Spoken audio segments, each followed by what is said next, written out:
Today's guest on the podcast is someone that I recently got to meet for the first time at the end of an all-star game or a couple all-star games in Kokomo, Indiana. And he's also someone that's very entrenched in everything going on from high school, college, up to the professional level in Indianapolis. It is Greg Straw. He is a vice president of the ISC Sports Network and wears numerous hats inside the sports scene in Indianapolis. Greg, welcome back to the podcast.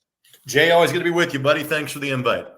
No problem. One of the hats you wear is you host the post-game show on the radio for the Indianapolis Colts. And a lot of Colts fans have been wondering what's going on with Anthony Richardson. Heard there was some soreness, did not throw during practice recently.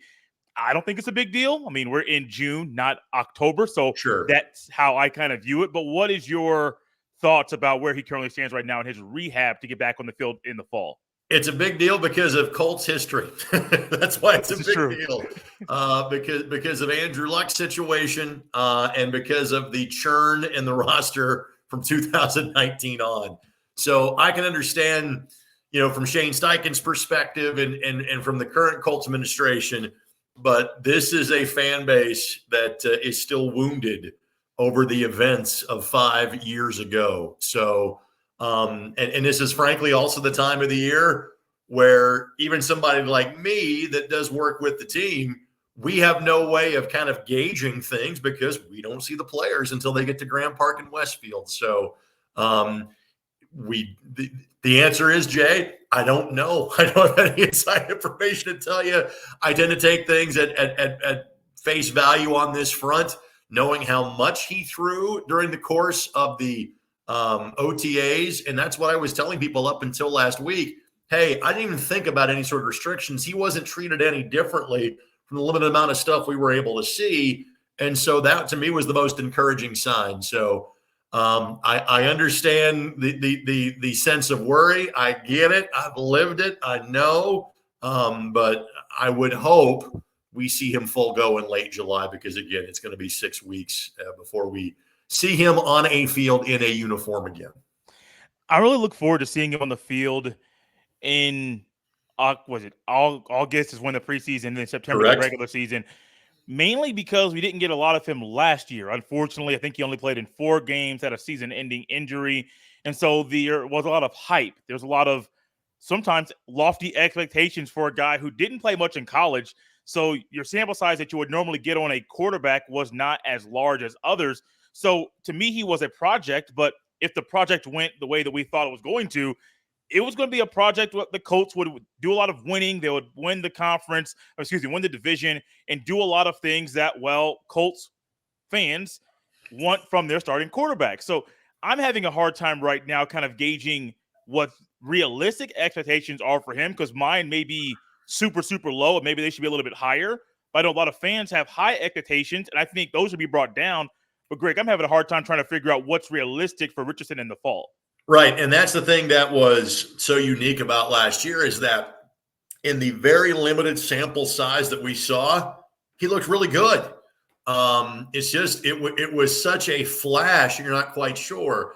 And obviously the expectations for this football team changed because even with the disappointing end and not making the playoffs, this was still, by most accounts, more wins than most folks expected for the Colts to have last year.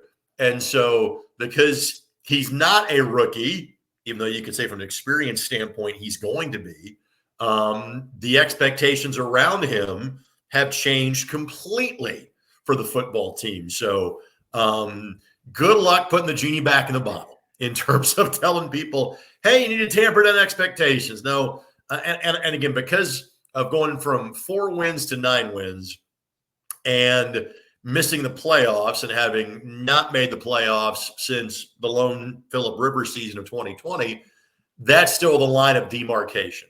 It's still, and I know they haven't won the division in 10 years. I get that, and I'm aware of that. But to me, it is job one, make the playoffs, whether it's wild card or whether it's as a division champ. And I do certainly think that is possible, even with a young quarterback, Jay, that's going to be still growing on the job. With you, I believe you've been doing the post-game radio show for 10 plus years. I don't know the exact year you started, but it's been over a decade where you've been in that since the beginning of Western civilization. Yes, sir. Absolutely. And I I've tuned in a few times, numerous times, and I've always enjoyed it. But you also get to hear a lot of interesting thoughts after games. And I don't really want to dive into like what's the oddest thing you've ever heard, because the person maybe listening or watching, like, why is he talking about me? But how do you handle the back and forth with one caller may go one way, the other Sure. caller may go another way, and you're also in there with former players and you want to get their input as well? Right. How do you manage the back and forth after a Colts game on the radio show? Well, then don't forget I've got X amount of breaks get in, and oftentimes that's compacted by games that run long. And so you didn't know I could juggle, but I can. I'm kind of like a dancing bear. The overwhelming thought that I have on that postgame show is that the fans come first. They are the paying customers, for lack of a better term. And even if that means that sometimes they need to vent, I give them that opportunity. I may not always agree with what they have to say, but normally I'm at least going to give them their chance to say how they feel about the game. And the vast majority of our callers are fantastic. Not all of them, but most of them. But of all the things that I've got to do in terms of fitting in reads and fitting in spots and making sure that we end the show on time to get it back to our affiliates. We have over 40 affiliates that carry Indianapolis Colts football. And for those of you that listen in the Indianapolis area, the last hour of the show is just on 93.5 and 107.5 The Fan. Everything else is heard in multiple states. And it's my job to make sure we give them back, the program after 6 hours of a Colts broadcast day. The network portion of the show starts an hour before kickoff. Game runs 3 hours-ish. I have the rest. Whether that's an hour and a half, hour 45, hour 15, that varies. Part of my job is to make everything fit. But after that, my number one priority is let the fans speak their piece immediately after the game, and then read and react from that point in time. Do you think? No, let's just change this thought here. I don't believe you've hosted the Pacers post-game radio show, have you? No, that is Eduardo Blanco, Eddie White, a good friend of mine. Yes. In fact, as you and I are doing this conversation, I'll be doing a soccer broadcast with Mrs. Eddie White. His lovely wife, Angela, will be joining me for the Indianapolis women's game coming up on Wednesday evening. But no, Eddie handles the Pacers. I handle the Colts. How do you think it would go if you handled the post game for the radio on the Pacer side one day when maybe Eddie couldn't go and you were the fill-in? I would have no problem doing that. I did do, not post game, but many years ago, did one game of pre and half in for Michael Grady for the Indiana Pacers. And they're 1-0, by the way. They won in San Antonio that night about 9 or 10 years ago.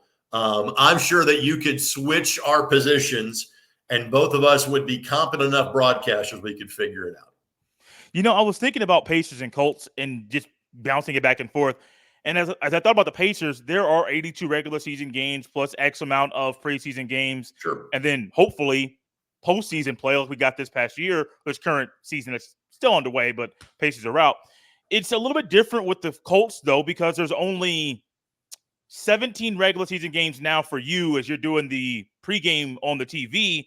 So you're only getting 17 games for Colts fans. So I think the anxiety of Colts fans on the postgame will be a whole lot higher than that of a Pacers fan. Even if it's middle of the season Colts fan anxiety is not the same as middle of the season Pacers fans anxiety. Sure. Could we talk about myself? I'm not sure. But I feel like even that and being able to switch the roles is good, but there's still a challenge if it's game 75, you're doing a post-game show and it's, hey, we're in the playoffs, but we're still trying to get position. That's a different conversation post-game than game 16 for the Pacers where you're trying to figure out what the team is. Part of what makes the NFL great is the scarcity of the games, and that there's one per week, and that every game matters. That's not me trying to bag on the Pacers, the NBA in any way, shape, form, or fashion, but even the best teams in the NBA are going to lose a little more than one quarter of the time. The Celtics, so if you're on their way to a championship, think they finished 61-21 or somewhere in that vicinity. Only team in the East with 60 or more wins this past year. And so even then, they're losing one out of every 4 games. Frankly, you'd say the same thing about the National Football League, but it doesn't feel that way when you're playing one time a week. So, yes, there's a lot more of the die on every down, sort of reaction to an NFL fan than an NBA fan who can seemingly be able to kind of write off a loss if you feel that need. Have you been able to talk to players about potentially playing 18 games in the regular season? Haven't had that chance yet, but obviously Ryan Kelly was pretty well spoken out about it. I mean, it's when they went from 16 to 17, that sacrificed a preseason game. If they would go from 17 to 18, that would sacrifice a preseason game as well. Obviously a lot of the veterans are not playing at this point in the preseason, or if they are, they're playing just a handful of snaps, a series or two, maybe a quarter in the first game, a quarter in the third game. And I'll kind of give you a preview of coming attractions. Because this group is so similar for what it was last year, I'm not sure how much this group, other than Anthony Richardson and then by proxy the offense, I'm not sure how much the defense is going to play in the preseason, to be blunt about it, because virtually everybody is back. I think you'll get a couple of series in game one, maybe you get a series in game number 3. And I do think it's an advantage for this team because they should be further ahead in mid-September because they've got so many pieces back, coaching staff, et cetera. I took that on a different tangent on you. But in terms of playing extra games, it's going to be a negotiation. I think it'll happen at some point in time. We'll get to 18 games, but I still think that's a few years down the road. Let's move on to another really hot button topic, not just in Indiana, but all around America right now. It's Caitlin Clark. A lot of people are upset because she didn't make the Olympic team. Some people are upset because of the way the WNBA players are maybe attacking her in a more physical way. Some may call it hazing or initiation into the W.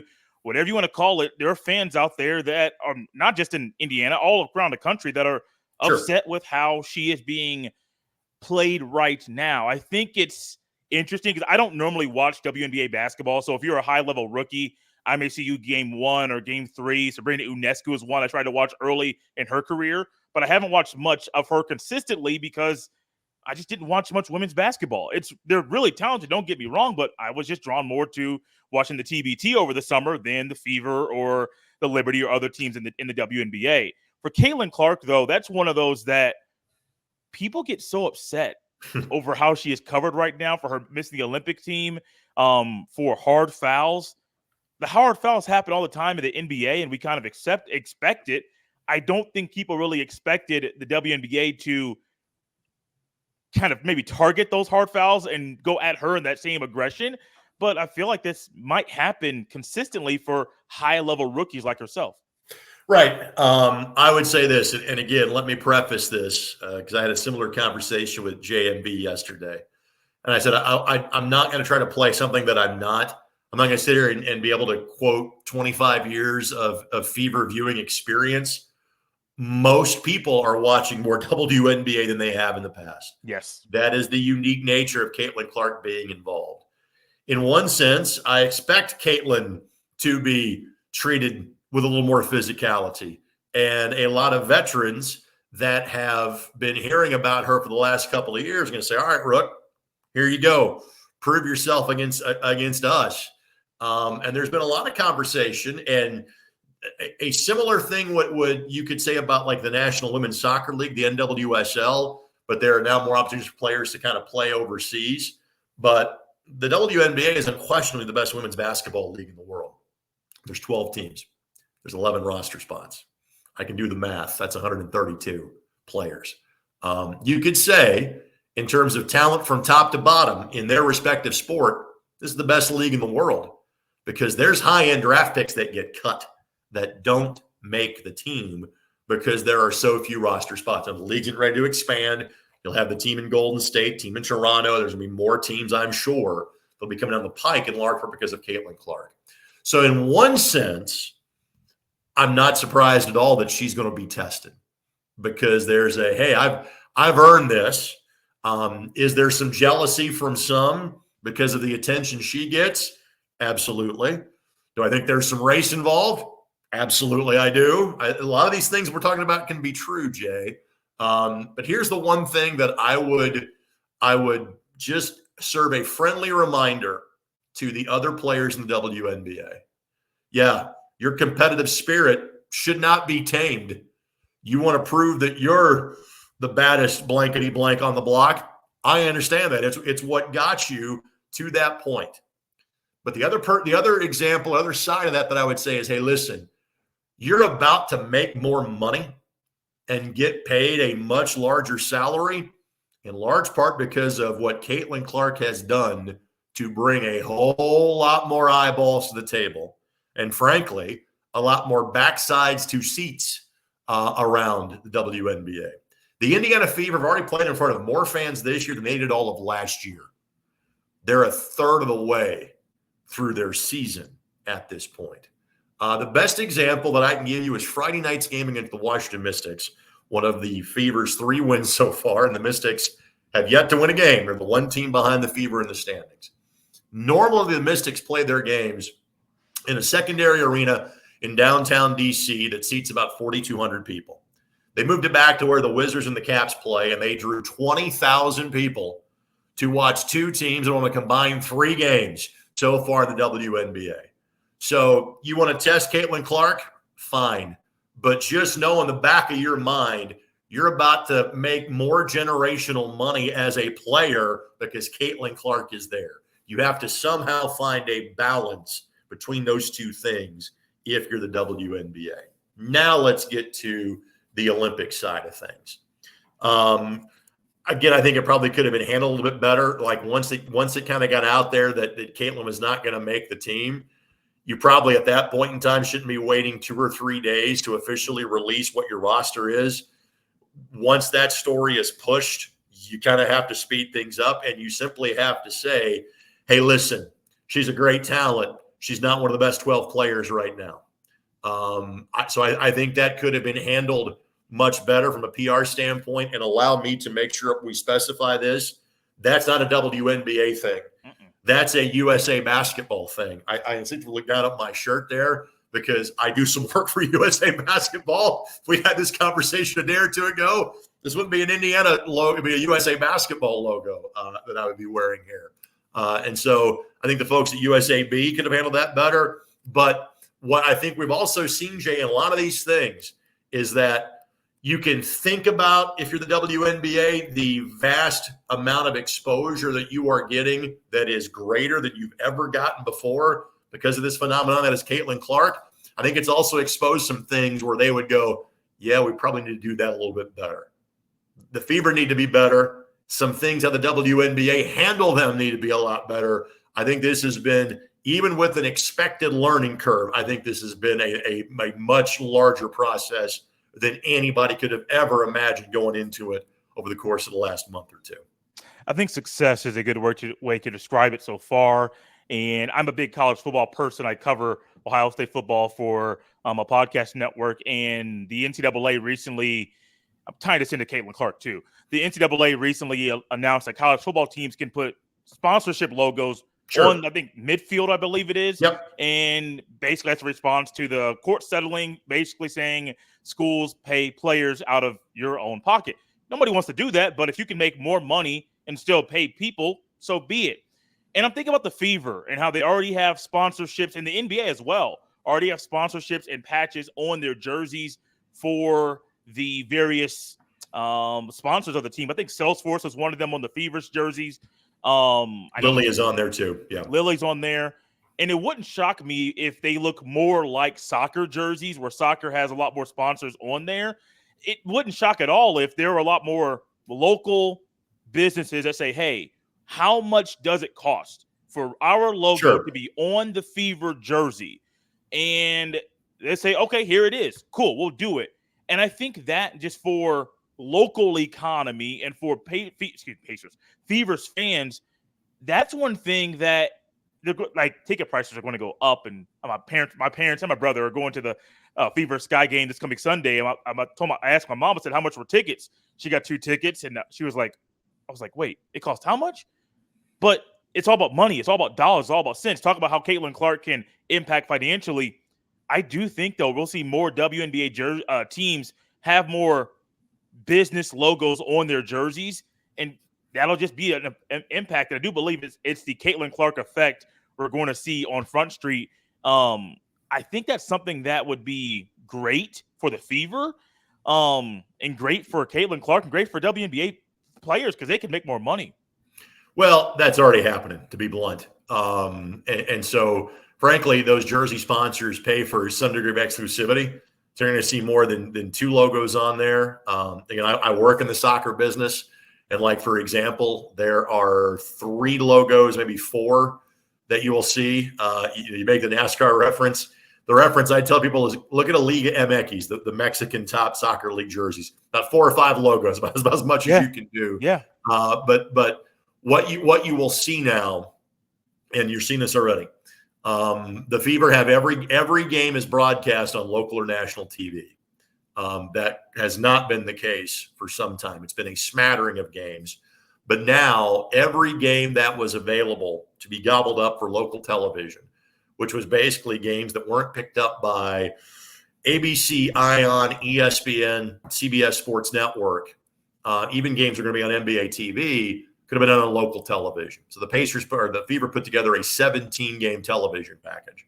One of those has now been taken back because ESPN has optioned another game, and I think it's the Sunday game that you're referencing, the Father's Day special against Chicago.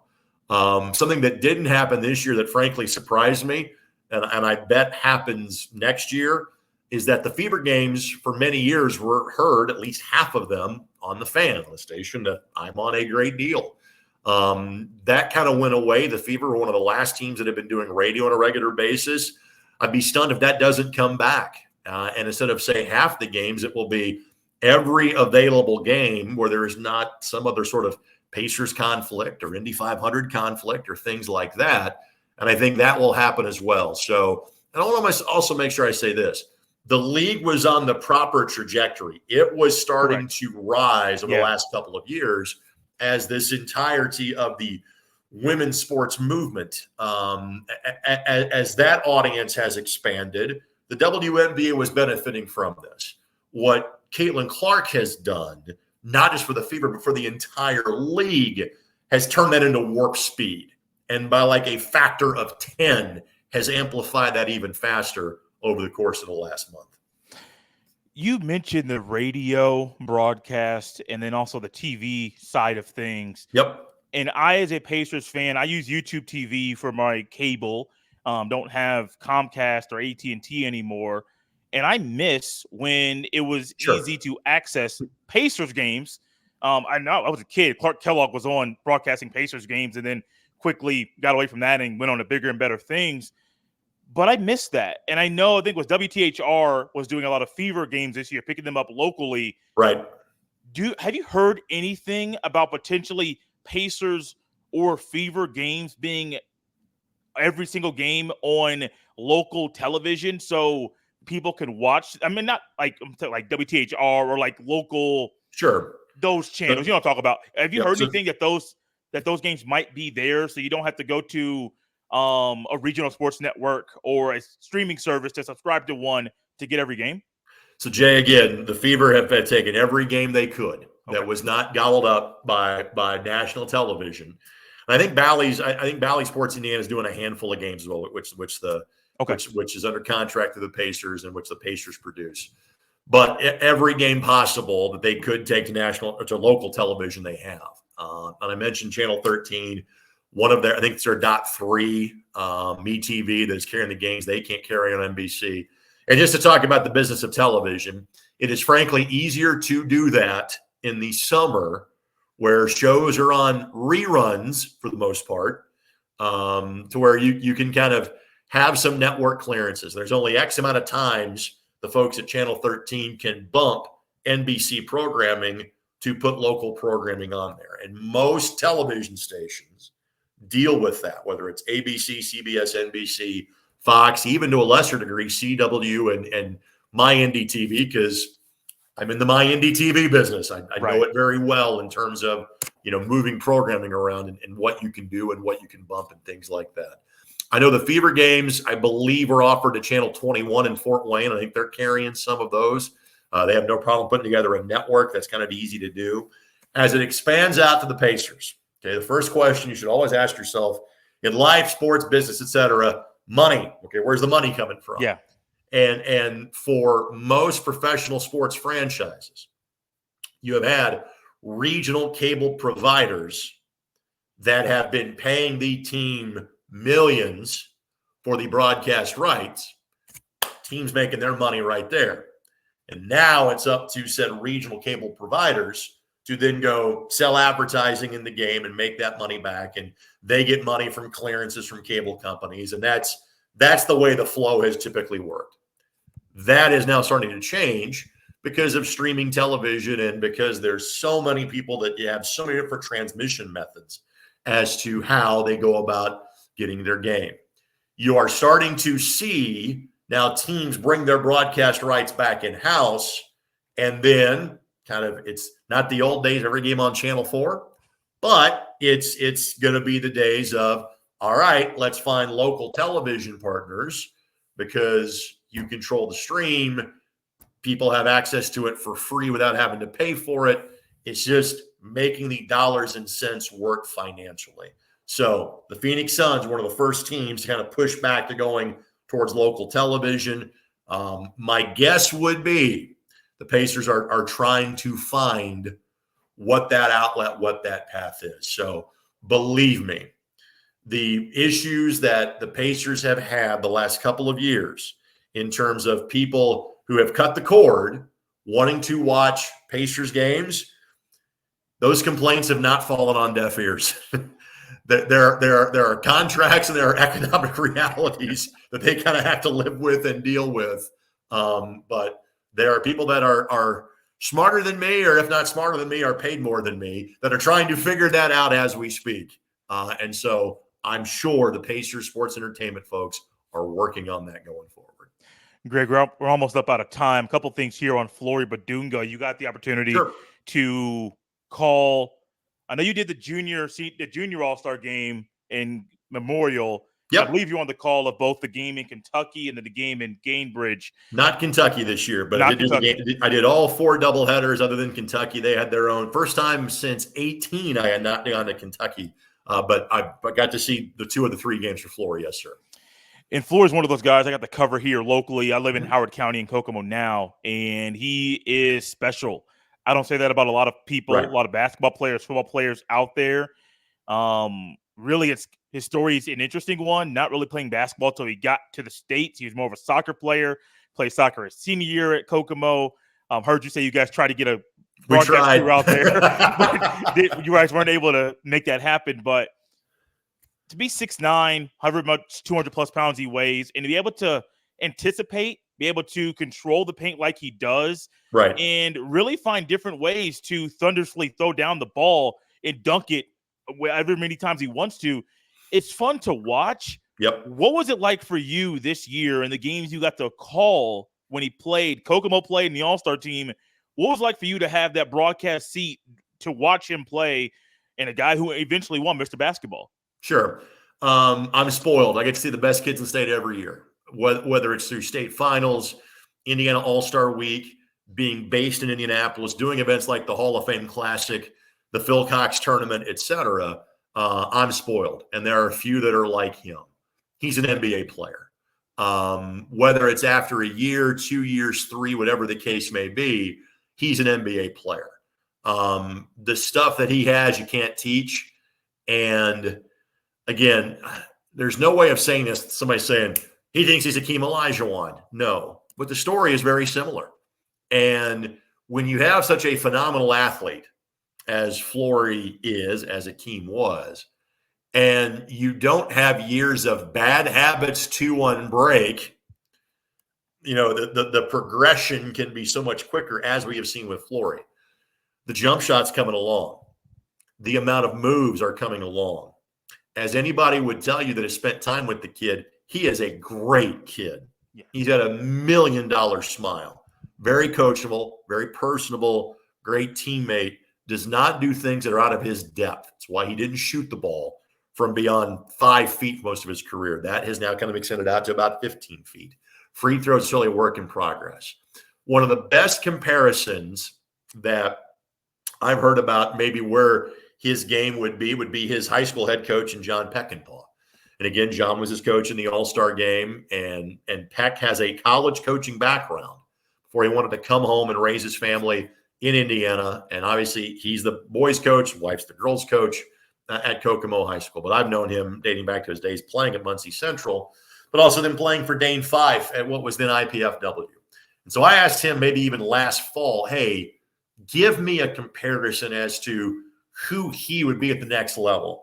And instead of saying, well, he's Bill Russell, he's Wilt Chamberlain, he's like, he's Clint Capella. And that kind of hit me. That's a really good comparison. But Clint's a guy that's been in the NBA for 10 years. And Clint's a guy that knows his role. In other words, high screen, dive, rim run, dunk, rim protector, get rebounds, do your role. And those are things I can see Flory doing.